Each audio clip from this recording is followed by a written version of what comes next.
में। और आज का जो टॉपिक है ना, आज का टॉपिक हम लेकर के आए हैं कि जो हमारे वर्ब की थर्ड फॉर्म होती है, थर्ड फॉर्म ऑफ वर्ब, इसका प्रयोग हम किस प्रकार से करते हैं और कितने नामों से इसे जाना जाता है, यह है कि किस प्रकार से इसका यूज किया जाता है, कितने नाम इसके होते हैं, क्या क्या रूल्स इसके होते हैं। तो वर्ब जो हमारी है, एक तो वर्ब के अकॉर्डिंग यूज की जाती है, वर्ब होती है। एडजेक्टिव, वर्ब एडजेक्टिव का कार्य करती है। वर्ब जो आपकी V3 दी गई है, बात की जा रही है V3 की, तो V3 आपकी नाउन होती है, नॉन फाइनाइट वर्ब होती है और पास्ट पार्टिसिपल वर्ब होती है।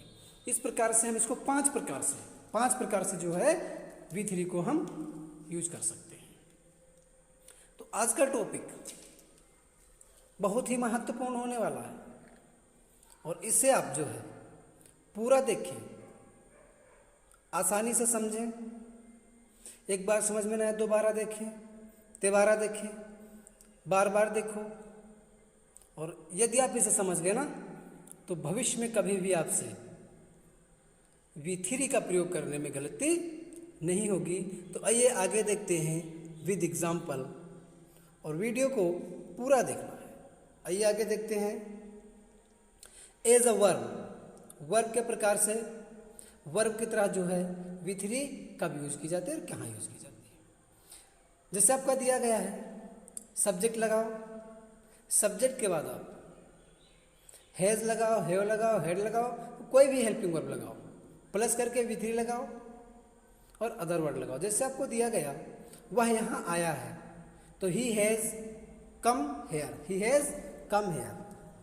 आप चाहें हेयर का यूज करें, आप चाहें हैज़ लगाएं, चाहे हैव लगाएं, चाहे हेड लगाएं, उसके बाद आप V3 लगाएं, कोई भी सेंटेंस आप आसानी से बना सकते हैं। तो आपका जो कम दिया गया है ना, कम, ये आपका क्या है V3। आइए इसका नेक्स्ट यूज देखते हैं। तो इसका नेक्स्ट यूज क्या होगा? नेक्स्ट यूज होगा आपका पैसिव वॉइस। नेक्स्ट यूज क्या है? पैसिव वॉइस में भी आपने देखा होगा कि हम V3 का प्रयोग करते हैं। किस प्रकार से करते हैं?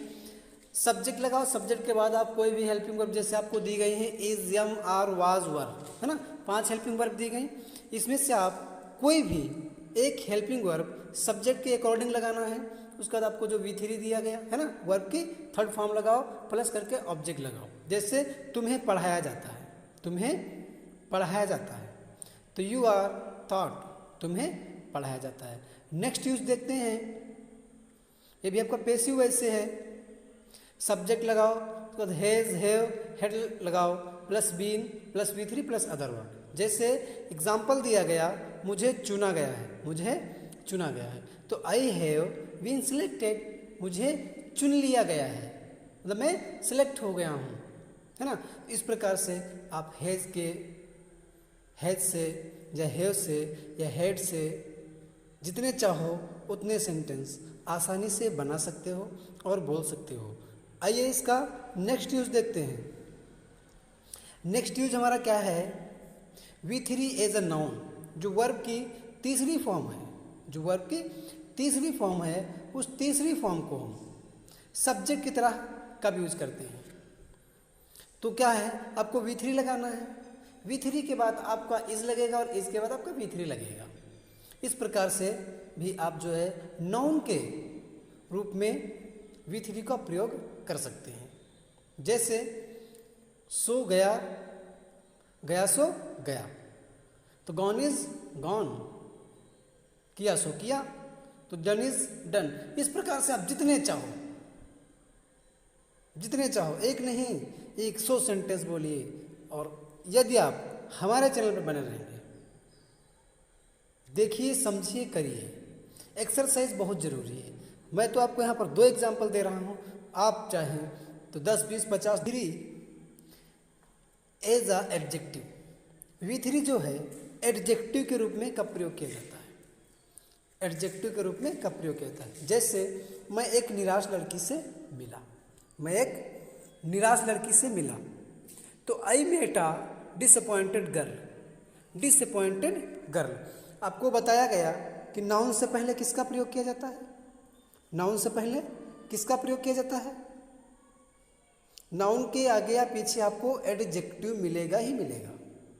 नाउन के आगे या नाउन के पीछे, नाउन के पहले या नाउन के बाद जो आए उसे हम क्या कहते हैं, एडजेक्टिव। तो डिसअपॉइंटेड आपका क्या है, एडजेक्टिव है ना, डिसअपॉइंटेड आपका एडजेक्टिव है। तो ये आपका एडजेक्टिव की तरह प्रयोग किया गया है। दूसरे में देखते हैं, मैं एक थके लड़के से मिला, तो टायर्ड क्या है, टायर्ड बॉय, टायर्ड बॉय। तो टायर्ड आपका क्या है, नाउन आपका, बॉय आपका नाउन है और टायर्ड जो है आपका एडजेक्टिव है। तो इस प्रकार से आपका जो V3 है एडजेक्टिव की तरह प्रयोग किया जा रहा है। और याद रखना है, जब किसी वर्ब के थर्ड फॉर्म का प्रयोग किया, नाउन से पहले किया जाए। जब किसी थर्ड फॉर्म का प्रयोग नाउन से पहले किया जाए तो वह वर्ब जो है एडजेक्टिव कहलाती है। क्या कहलाती है, एडजेक्टिव कहलाती है। तो ये आपका क्या हो गया, ये हो गया आपका एडजेक्टिव।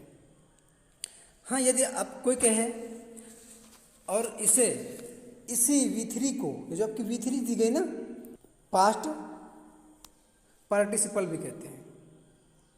इसी V3 को हम पास्ट पार्टिसिपल के नाम से भी जानते हैं।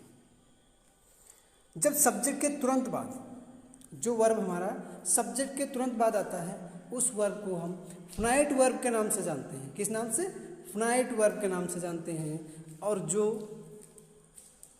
थोड़ा आगे, मतलब सब्जेक्ट से थोड़ा डिस्टेंस होनी चाहिए, उस वर्ब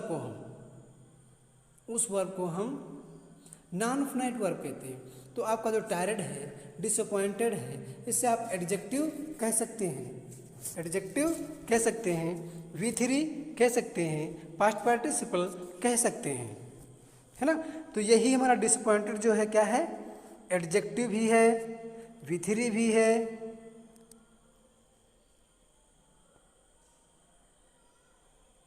ना, एडजेक्टिव है, V3 है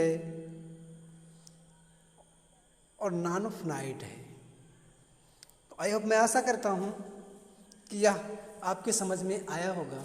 यदि समझ में आया हो तो लाइक और शेयर करें।